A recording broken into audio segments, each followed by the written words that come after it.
ourselves. We all shine. Together, we are Black beyond measure.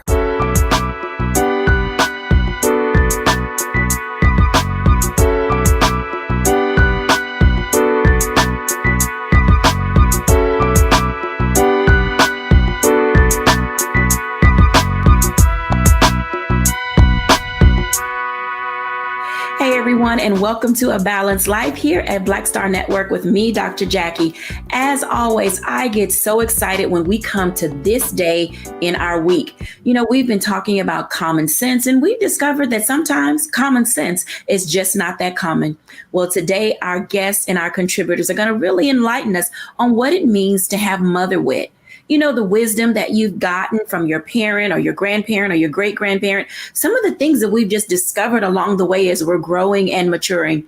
You see, learning how to balance our life, utilizing mother wit can be another way in which to keep ourselves sane. Yep, I said it, because it is so easy to lose our focus and our footing as we're navigating this particular season in all of our lives. Today, I am going to be joined by Charlotte Avery, Dr. Tierney, Stacey Owens, and Rhonda Dallas. Hey, ladies.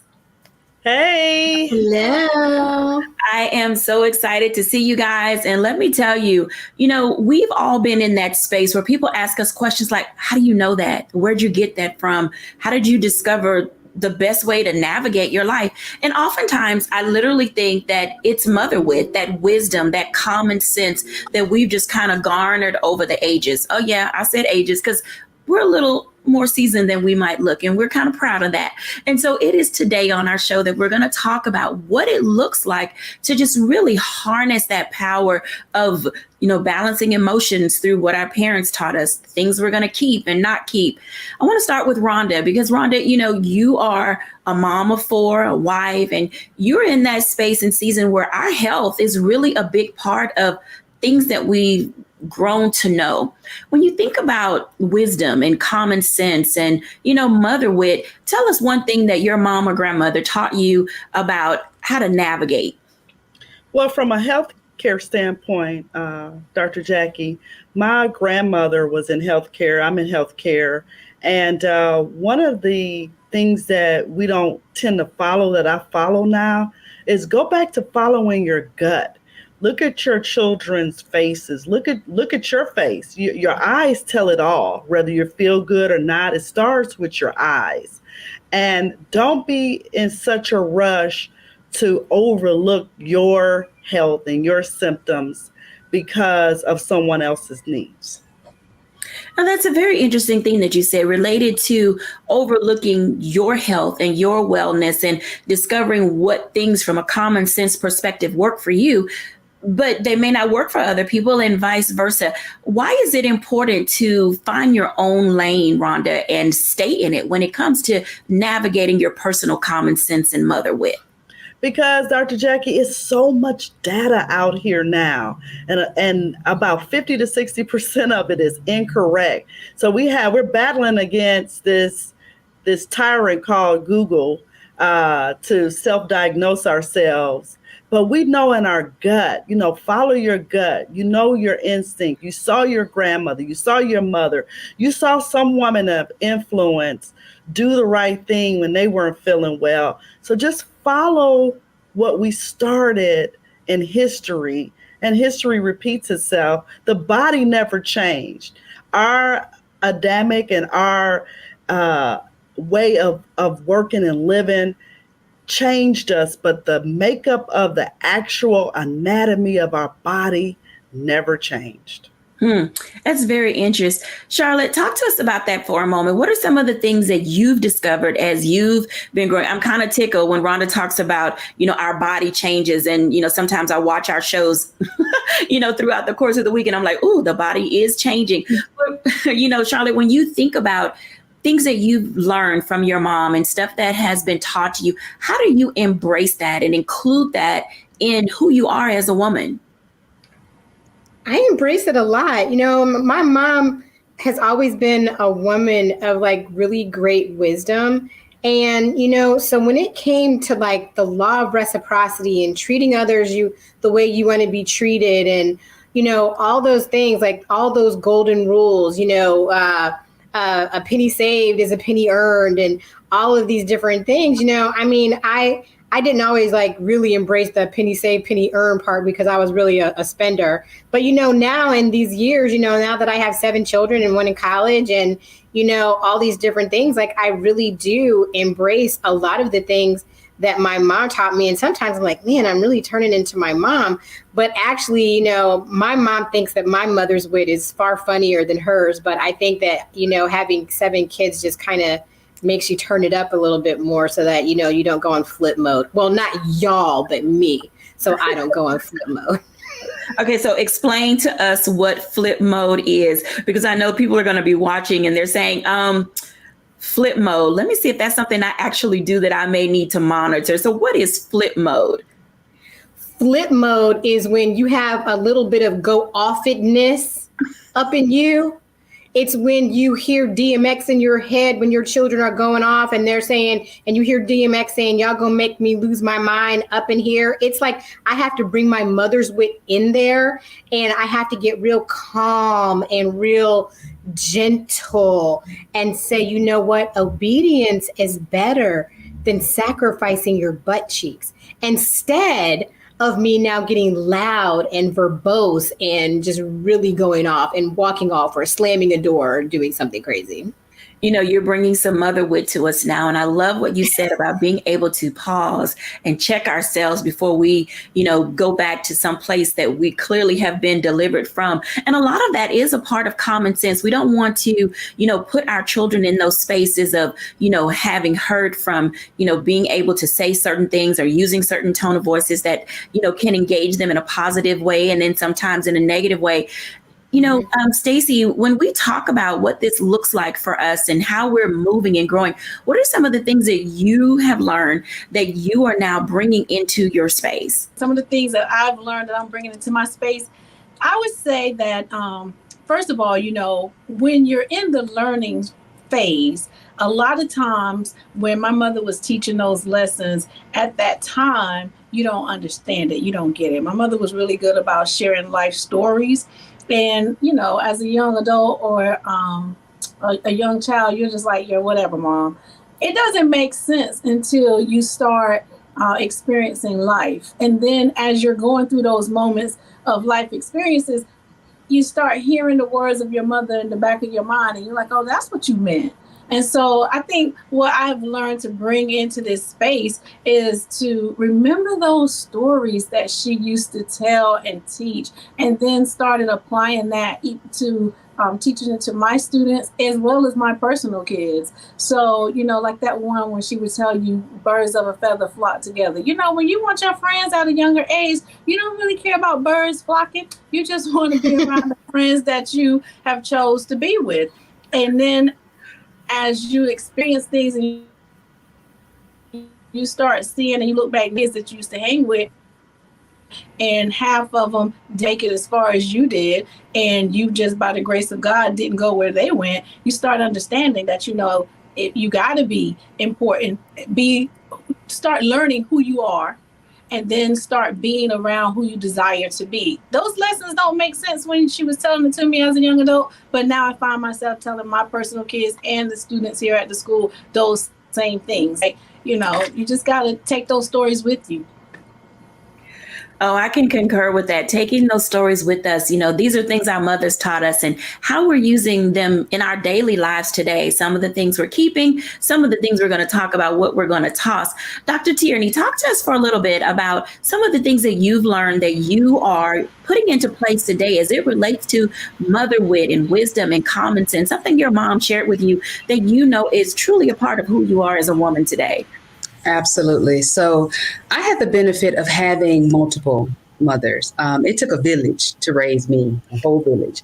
And I had my mom, but I also had my grandmother, so my mother had me young. And so my grandmother, we stayed with my grandmother and she was right there. And there were so many things that she taught me that I can't even begin to to think of all of the things. And right along with my grandmother, I also had my aunt. So there's my mom, there's my grandmother, and there's my aunt. And so between the three of them, they made sure that I knew everything. I know last episode we were talking about just kind of common sense, book sense, street sense. It's like my mom took the helm where it came to the street sense and the common sense. My grandmother took the helm where it came to just the kind of the academics and knowing how to just stoking the intellectual fires, within me. And then same thing with my aunt. She took over in the spiritual sense and being able to understand and discern the Bible and God and all of those things. So there's so many things that they taught me kind of together as a unit that it literally on any given day, I may say something and my mom may say, "You sound just like Medea." Or Medea would say, "You sound just like Stephanie." Or Stephanie would say, "Oh my gosh, you sound like your mama," And so it's all three of them just kind of compiled into one. So thinking of one thing that they taught, I'm really unable to do so because it's so much, so much.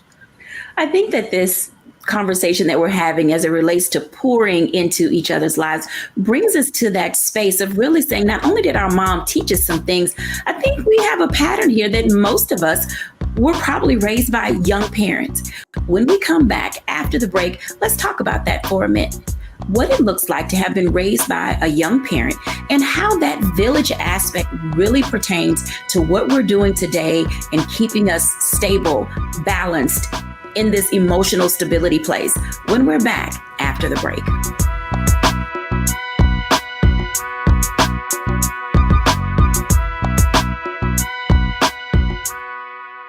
When we invest in ourselves, we all shine. Together, we are Black beyond measure. Hatred on the streets, a horrific scene, a white nationalist rally that descended into deadly violence. White people are losing their damn minds. As an angry pro-Trump mob storms the U.S. Capitol, we've seen We're about to see the rise of what I call white minority resistance. We have seen white folks in this country who simply cannot tolerate black folks voting. I think what we're seeing is the inevitable result of violent denial. This is part of American history. Every time that people of color have made progress, whether real or symbolic, there has been what Carol Anderson at Emory University calls white rage as a backlash. This is the rise of the Proud Boys and the Boogaloo Boys. America, there's going to be more of this. Here's all the Proud Boys, guys. This country is getting increasingly racist in its behaviors and its attitudes because of the fear of white people. The fear that they're taking our jobs, they're taking our resources, they're taking our women. This is white fear.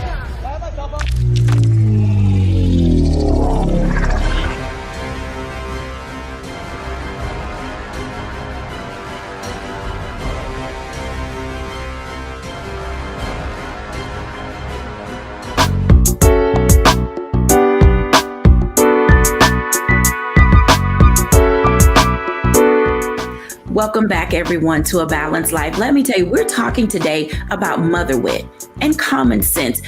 Sometimes we say we're turning into our moms. We sound like our moms or another relative or a grandparent.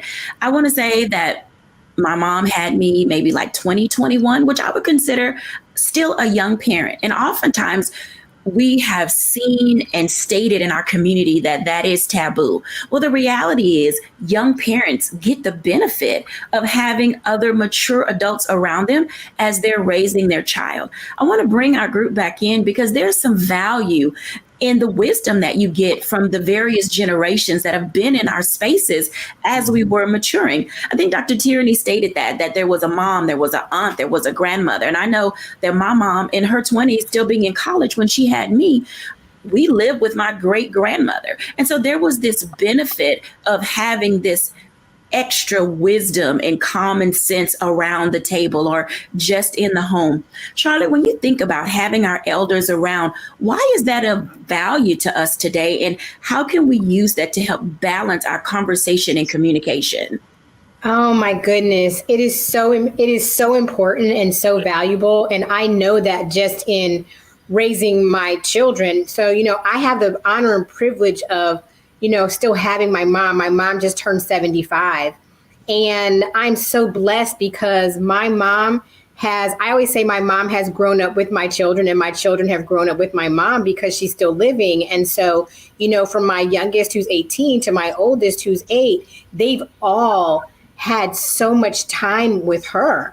And I mean, just the lessons that my mom is able to teach them and the seeds that she's sown into them, whether it be about scripture or money. My mom taught all of my children how to tie their shoes, and all of them remember that.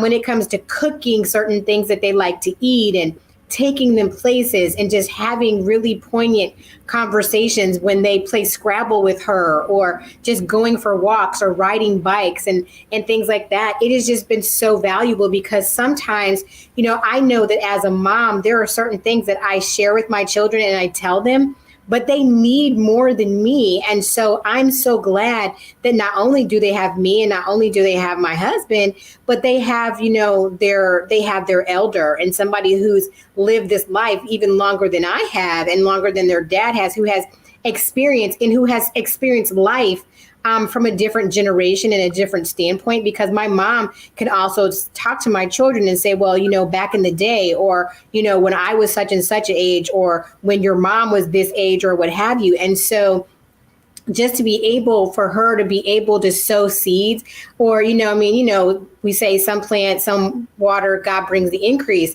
But, my mom has been a seed waterer in the lives of my children. And it's just been so invaluable.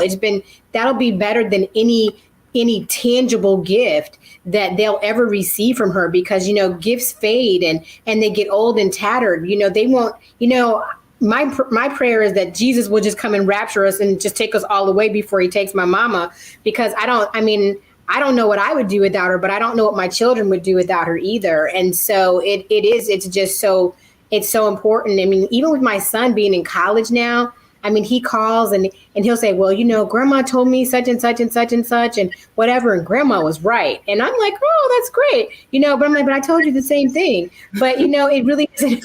Now it's just like, I don't even care how you got the information, as long as you got it from somebody with good sense. But to know that person has been my mom it's just so beautiful.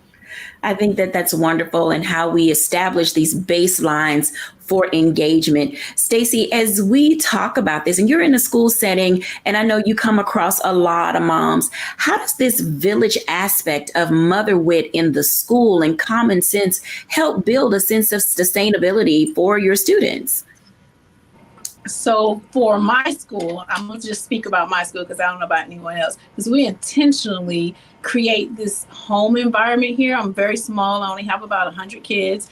And so we sort of embrace our students in a different way, more so than what you would get in that traditional setting. And so the staff sort of my female teachers become the mothers for our students. And so if we have students that have incarcerated parents or may not have access to their mothers, they're with their mom sometimes, and then sometimes with their grandmother, we find those gaps. So if you're not getting all the mother wit that you should be getting from your natural home life, we fill in with the lessons and so forth that we feel that the population needs as well. So it's important, like you said, like everyone have said before, it takes a village. So it's about identifying that village and then being able to tap into, whoever who's coming with good intent. Good intentions is key here, because you don't want to be taking advice and taking wit from everyone, because you don't know where to land you. But we intentionally create that space where we fill in gaps for students.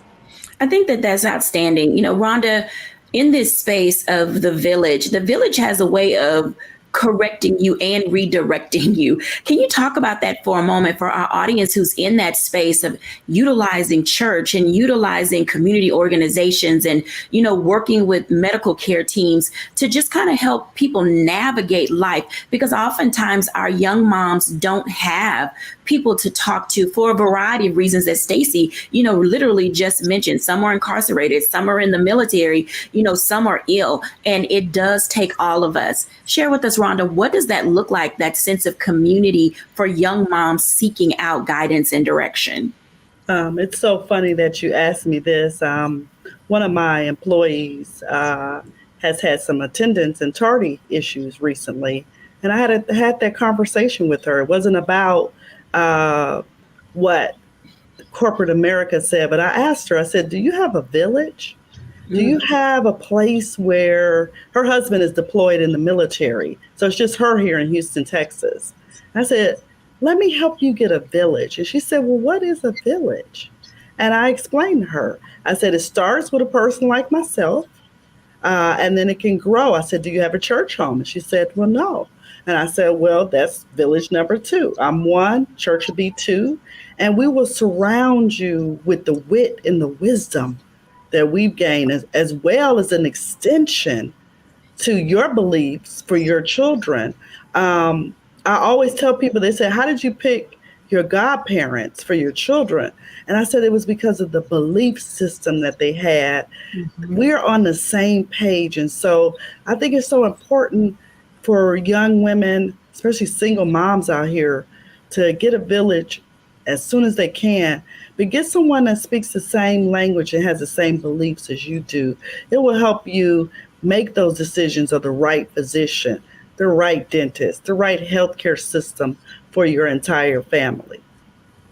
I think that's outstanding because, oftentimes people suffer in silence and they suffer alone. And if they didn't come from a home life where they had other people to talk to them, sometimes they can be directionless. So Dr. Tierney, in that space of, navigating your village, your new community, being away from home for the first time, how do you help people establish a lane, because some people don't have one. They don't know where to go. They don't know how to fit in or where to fit in. What does that look like as people are developing this sense of directionality?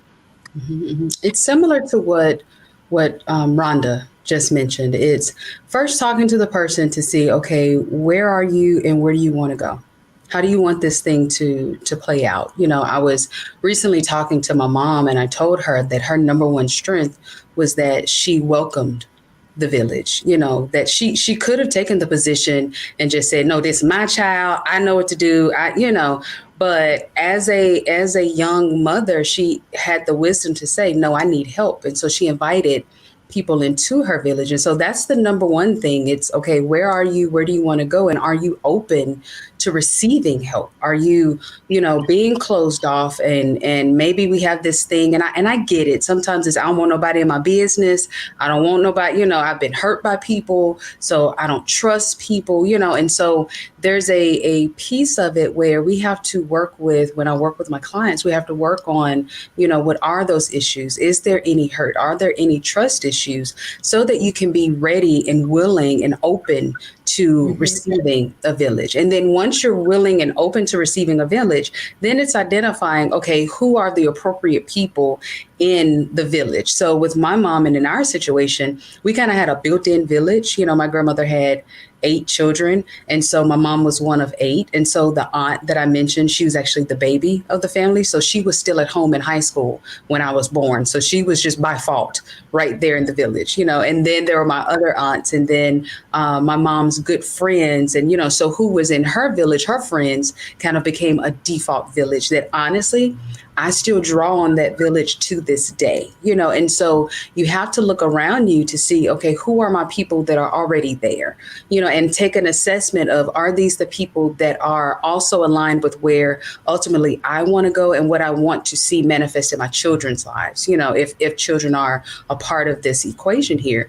And so that is the place where you then start to say, okay, here's who my village is. Here's the people that I can trust. Here's the organizations, the community, or whatever it is, the church family, that then becomes the village. But it first starts with you being open to say, I'm open to receiving help from the village. Absolutely. There is a wellspring of knowledge that's out there for each of us to receive. And as we consider what it looks like to not only balance our spaces, there's some healing that has to take place. Our feelings and emotions are sometimes wrapped up in the relationship that we have with the adults in our life, specifically our mothers, their mothers, and their mothers. When we're back after the break, let's talk a little bit about healing.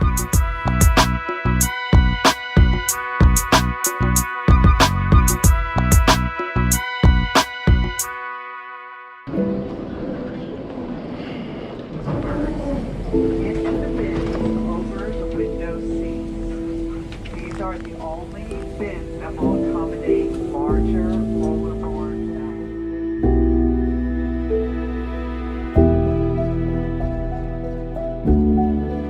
have 10 in here? 10, and you don't come out until you die. And you eat him, you eat 10. Oh my God. So what?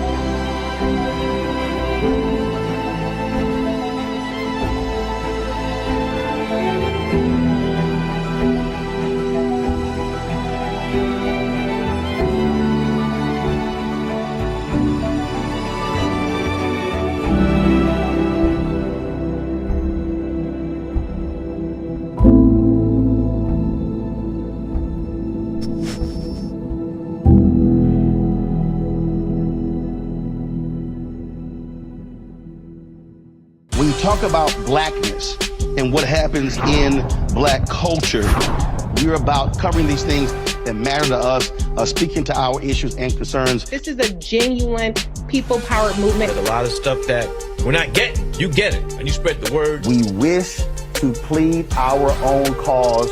Too long have others spoken for us. We cannot tell our own story if we can't pay for it. This is about covering us. Invest in black-owned media. Your dollars matter. We don't have to keep asking them to cover our stuff. So please support us in what we do, folks. We want to hit 2,000 people, $50 this month, raise $100,000. We're behind 100,000, so we want to hit that. Y'all money makes this possible. Checks and money orders go to P.O. Box 57196, Washington, D.C. 20037-0196. The Cash App is $RM Unfiltered. PayPal is R Martin Unfiltered. Venmo is RM Unfiltered. Zelle is Roland at RolandSMartin.com. When we invest in ourselves, we all shine. Together, we are Black beyond measure.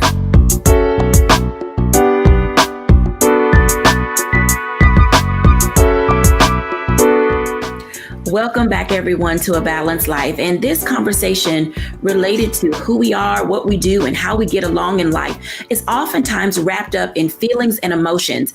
And if I had to really think about some things that I would say personally to you, I would say mend that relationship. Don't waffle about having the conversation. Figure out what that conversation needs to look like.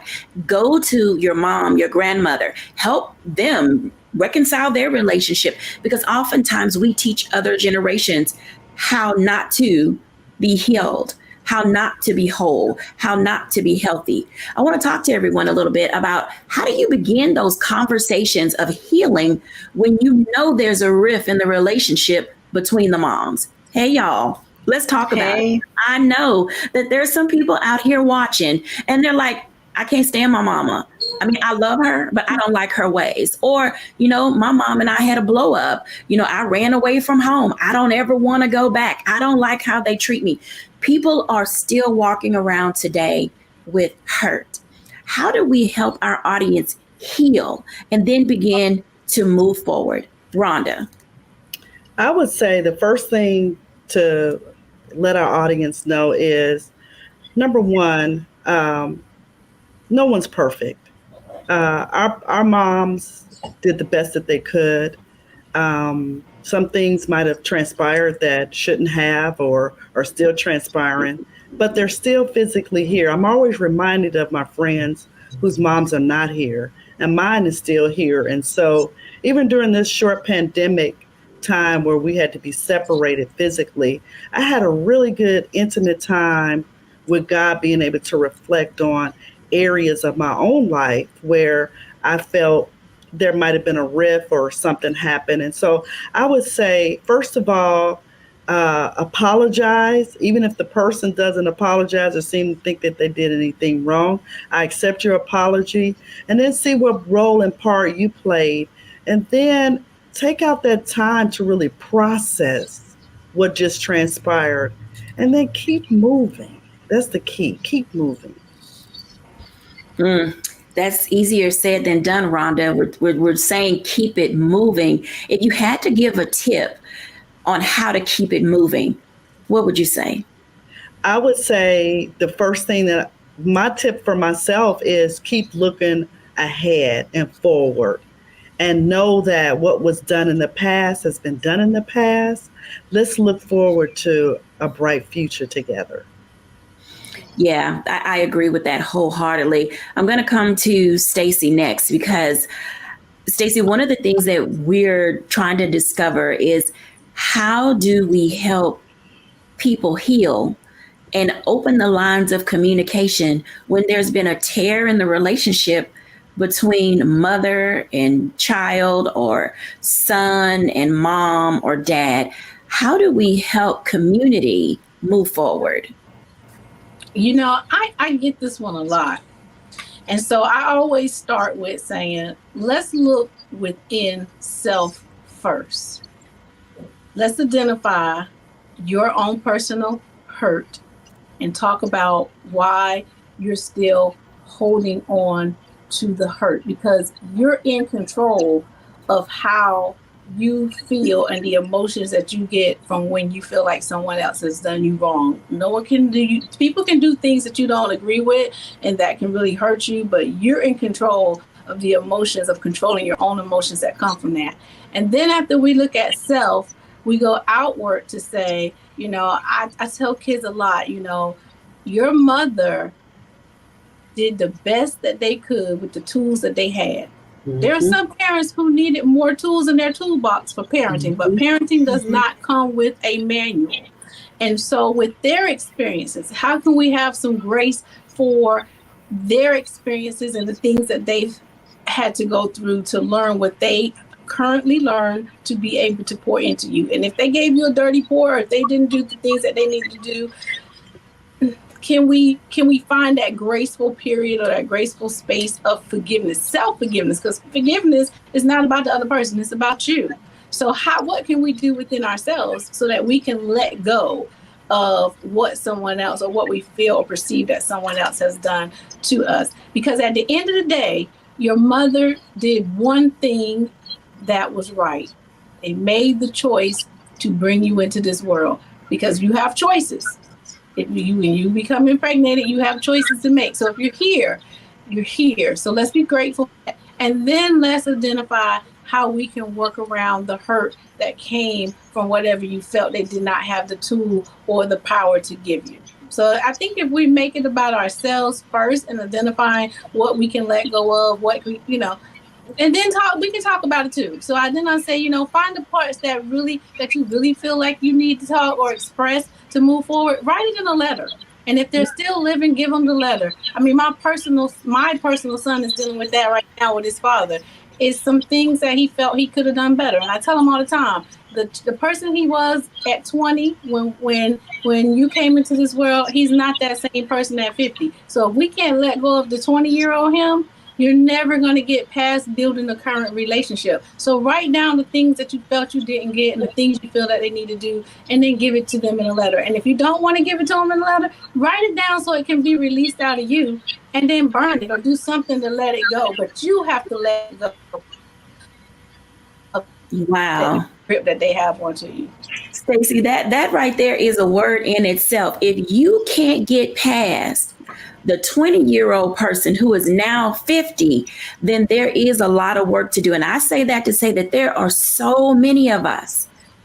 I'm putting myself in this basket too, because there was a time that I would have been included in that I can't let it go bunch. And I think that we're in that space. If we're going to really say that we want to heal, that we want to get our emotions in check, that we want to live balanced lives, we've got to discover that access point in place where we can begin to let stuff go.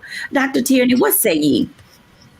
So I have to throw myself in that basket too. But I want to respond to this from the place of not just as the coach, but as the daughter that had a tumultuous relationship with her mother and her father.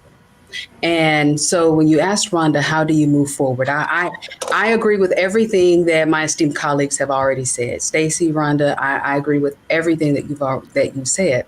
The thing I would add to that in terms of how to move forward, this is where boundaries come into play, you know, because sometimes we can get into this space where it's, well, I'm the mama. And so the Bible says, honor thy mother and thy father. And so you just need to do what I say, you know.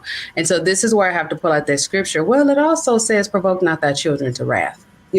So there's a responsibility on both ends for both sets, the daughter, the son, and the parent, the mother, to have those boundaries to say, hey, here's how we will move forward in our relationship.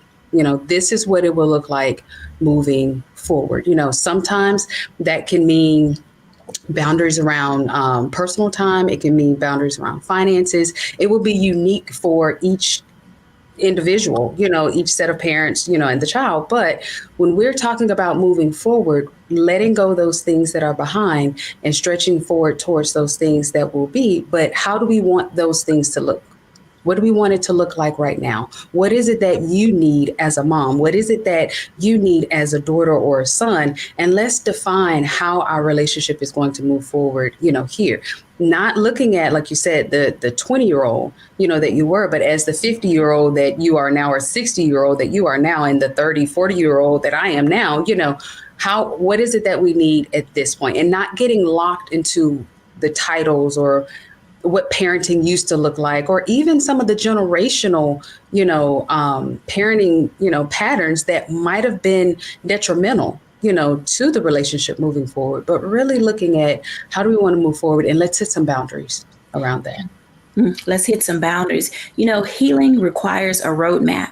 Charlotte Avery, you wrote a book about it, Things They Didn't Tell You. Can you share with us some of the things that you have learned that can help us grow so that our communities can begin to heal and live in balance?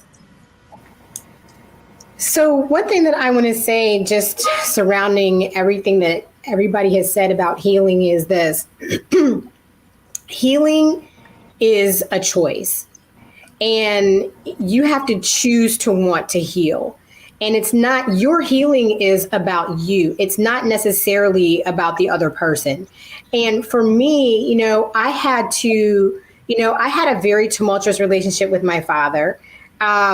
And, although I have a really great relationship with my mom, I had to have some really hard conversations, even with my mom, about, some choices and decisions and things of that nature. And I just really believe that, if, forgiveness is for you. It's for you to be able to heal and move on, but you have to make a choice.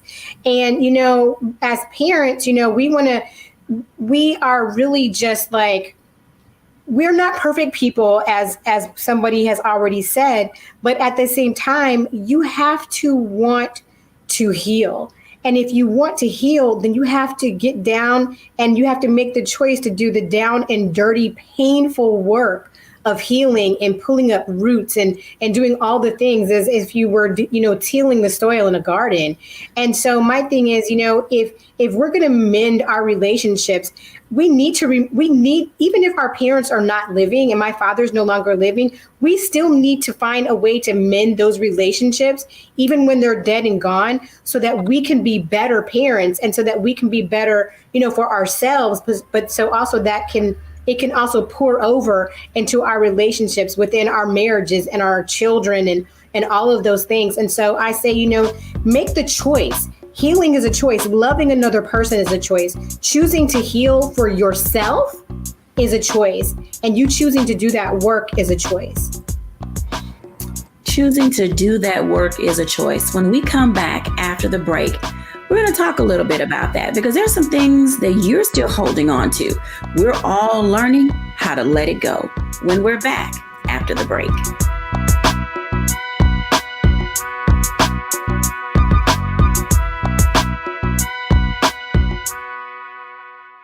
When we invest in ourselves, we all shine.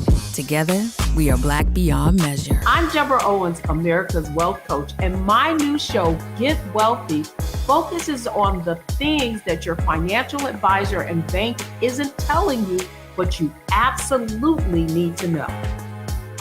So watch Get Wealthy on the Black Star Network.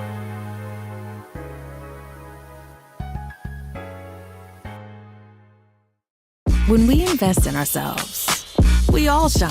Together, we are Black beyond measure.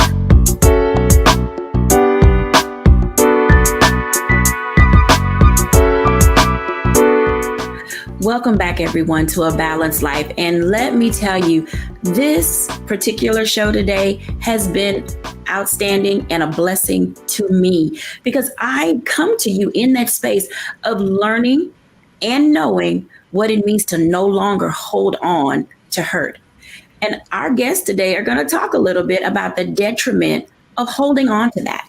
I know you tried and it keeps coming back. And, Charlotte already told us it takes work. You're going to have to get in there with the shovel and you got to till the ground. You're going to may have to chop away some concrete and do a whole bunch of things because it's been embedded in us for such a long time. Hey, ladies. So, this common sense living that we've been talking about, we already have stated time and time again that common sense is not that common. Why do people keep beating themselves against a wall, a brick wall, literally being stubborn? Does that come by nature, or is it natural? Or is it something that's been taught? Why can't people just let it go? Rhonda, I'm so sorry. Go ahead. You ready to jump in there? What I want to say is, I think that sometimes when we don't let it go, we don't let it go because it's giving us some level of power. It's giving us some level of control. As a child, when your parents hurt you, it's like, okay, you honor your parents, you respect them, you do whatever, and you're living in their house. So there are certain things that you can't control as a child.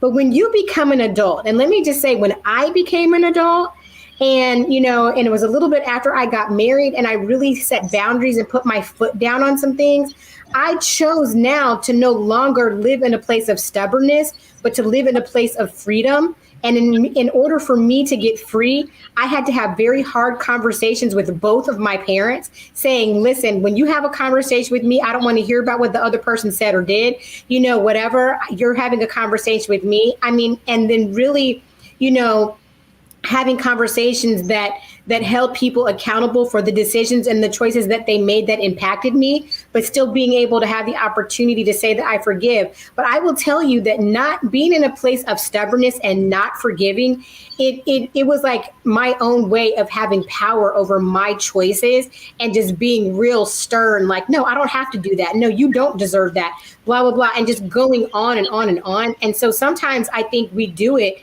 out of power because as children, we felt like we had no power. So now as an adult, I do. And not only that, but, it's like, I think what Katy Perry's song, what doesn't, break you makes you stronger. Well, it did make me strong in some ways. It made me a lot stronger, but not all of that strength was for the good. It was for the good at the time for protection.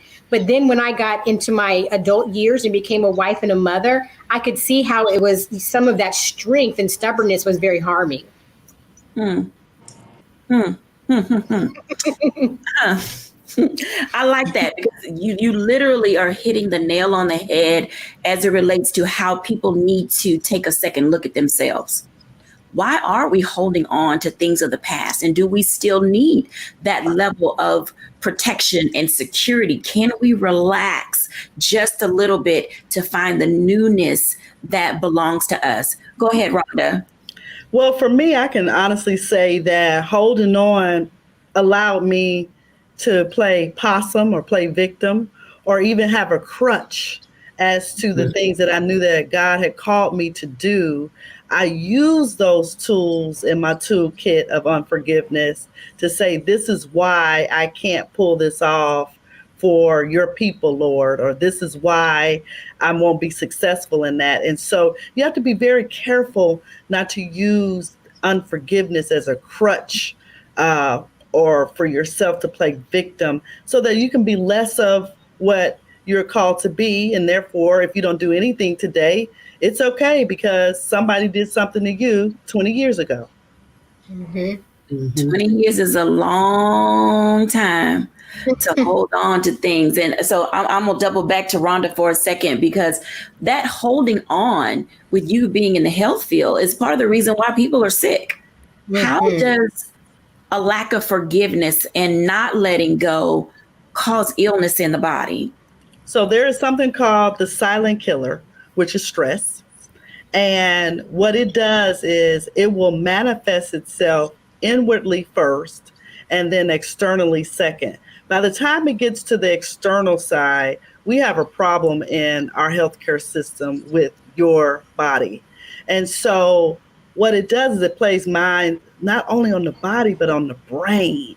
And so you can have all of what you want to do tomorrow. Have you ever been where you said, tomorrow I'm going to do this, I'm going to do that, I'm going to do this. And by the time it's 9:15 a.m., you have decided that you don't want to do anything. That is stress playing a trick on the mind. When it doesn't get its way with the mind, it then starts to attack the organs of the body, which is why you see things like high blood pressure in people that are normally healthy and have no hereditary influences of high blood pressure, diabetes due to overeating, due to anxiety is high now, and especially in people of color. We're seeing things now that we've never seen in our race. And it's really because there's something bigger than that we just haven't let go of. Wow. Dr. Tierney. So there's a couple of things that I see happening as to why people struggle with kind of moving forward or letting things go. One is that they are trying to ignore it. If I ignore it, then it doesn't exist. Then I don't have to address whatever the emotion is. I don't have to go through the grieving process. I don't have to deal with whatever it is that I feel. So if I ignore it and just stuff it down, then, it doesn't exist, but clearly it does.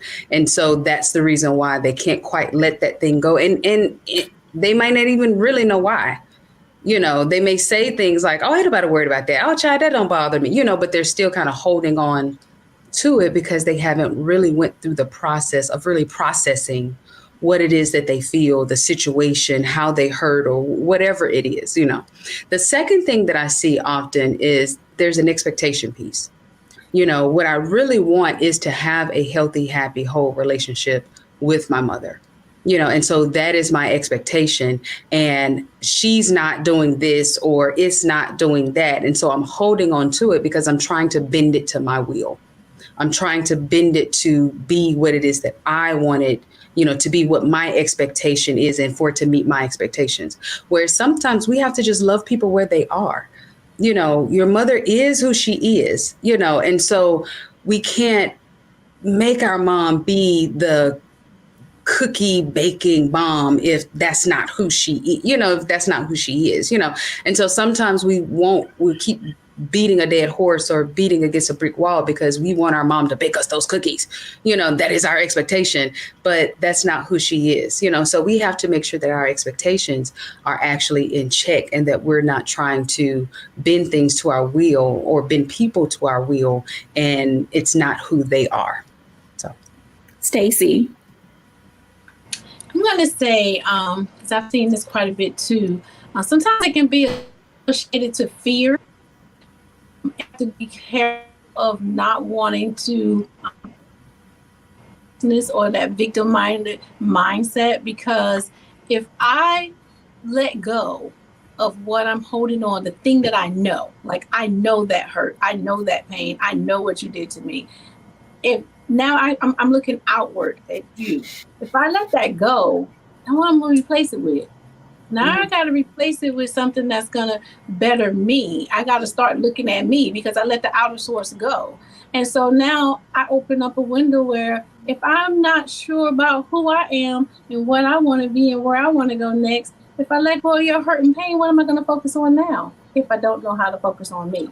And sometimes it can be with fear. So when we talk about these things as it relates to fear, I'd like for each of you to tell me one thing, don't do it.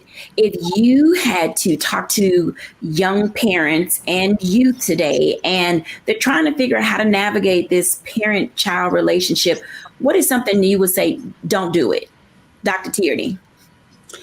Don't think that just because you have a village, grandma, auntie, or someone else that is helping you to raise your child, don't think that you have to shut them out in order for you to be, a better mom. Lean on your village. Use your village. Don't shut people out. Let them help you. Charlotte. Don't be out here in these motherhood streets struggling by yourself. get your support system and let your support system be reciprocal. I believe that every support system should be give and take. I believe that as somebody supports me when I need support, that, when they need me and I'm able to support them, that's what I should do. But you know what, as mothers, we don't have to be out here struggling by ourselves. I think that's just a trick of the enemy to wear us out so that we can be worn down, so that we can kill the generation that God's birthed through us. And so just don't do it by yourself. Just don't. Rhonda. Don't overthink. If you need help, get help. And Stacy. Don't quit on yourself. You deserve a better you. So whatever steps you want to take for your self-improvement, keep going, even when it gets difficult. Yes, absolutely. Wonderful tips, wonderful advice, wonderful sage sound mother wit to help us figure out how to live this balanced life. When we're back after the break, I'll give my reflections on how to keep you moving forward.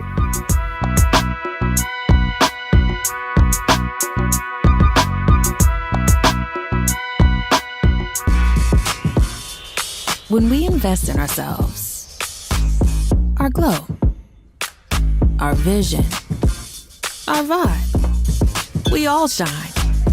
Together, we are Black beyond measure. Folks, Black Star Network is here. Oh, no punches! I'm real revolutionary right now. Support this man, Black Media. He makes sure that our stories are told. Thank you for being the voice of Black America, Roland. Stay Black. I love y'all. All momentum we have now. We have to keep this going. The video looks phenomenal. See, there's a difference between Black Star Network and Black-owned media and something like CNN. You can't be Black-owned media and be scared. It's time to be smart. Bring your eyeballs home. You dig?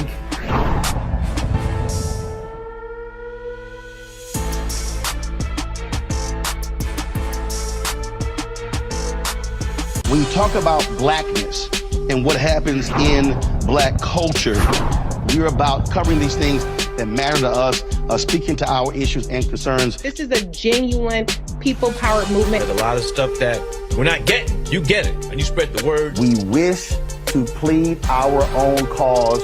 Too long have others spoken for us. We cannot tell our own story if we can't pay for it. This is about covering us. Invest in Black-owned media. Your dollars matter. We don't have to keep asking them to cover our stuff. So please support us in what we do, folks. We want to hit 2,000 people, $50 this month, raise $100,000. We're behind 100,000, so we want to hit that. Y'all money makes this possible. Check some money orders. Go to P.O. Box 57196, Washington, D.C. 20037-0196. The Cash App is $RM Unfiltered. PayPal is R Martin Unfiltered. Venmo is RM Unfiltered. Zelle is Roland at RolandSMartin.com.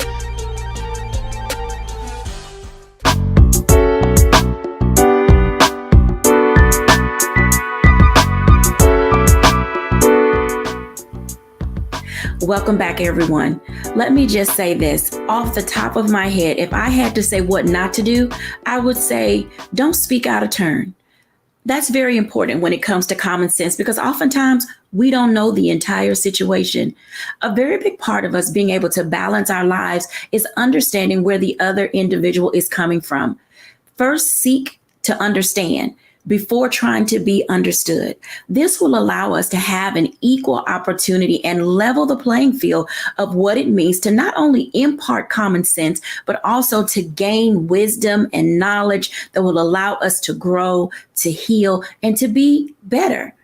After all, living a balanced life is designed to guide us, to aid us, to assist us in how to move our lives forward as we are filled with tons of emotions, trying not to lose our mind, literally discovering how to navigate this new normal that is before us. As you're growing, as you're learning, allow yourself to discover what you need. Write out a plan, write a couple of letters, figure out what you need, and then let the village in. Find some people that you can trust, that you can lean and depend on. There are people around you. They may not look like it, but they literally do have their stuff together. Give them a try. Reach out, ask simple questions, and you'll get the answers and responses that you need to allow you to live a balanced life. Bye now.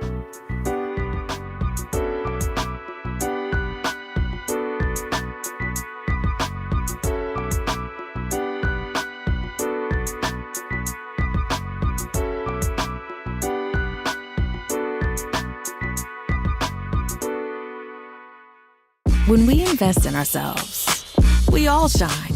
Together, we are Black beyond measure. Hatred on the streets, a horrific scene, a white nationalist rally that descended into deadly violence. White people are losing their damn minds. As an angry pro-Trump mob storms the U.S. Capitol, we've seen We're about to see the rise of what I call white minority resistance. We have seen white folks in this country who simply cannot tolerate black folks voting. I think what we're seeing is the inevitable result of violent denial. This is part of American history. Every time that people of color have made progress, whether real or symbolic, there has been what Carol Anderson at Emory University calls white rage as a backlash. This is the rise of the Proud Boys and the Boogaloo Boys. America, there's going to be more of this. Here's all the Proud Boys, guys. This country is getting increasingly racist in its behaviors and its attitudes because of the fear of white people. The fear that they're taking our jobs, they're taking our resources, they're taking our women. This is white fear.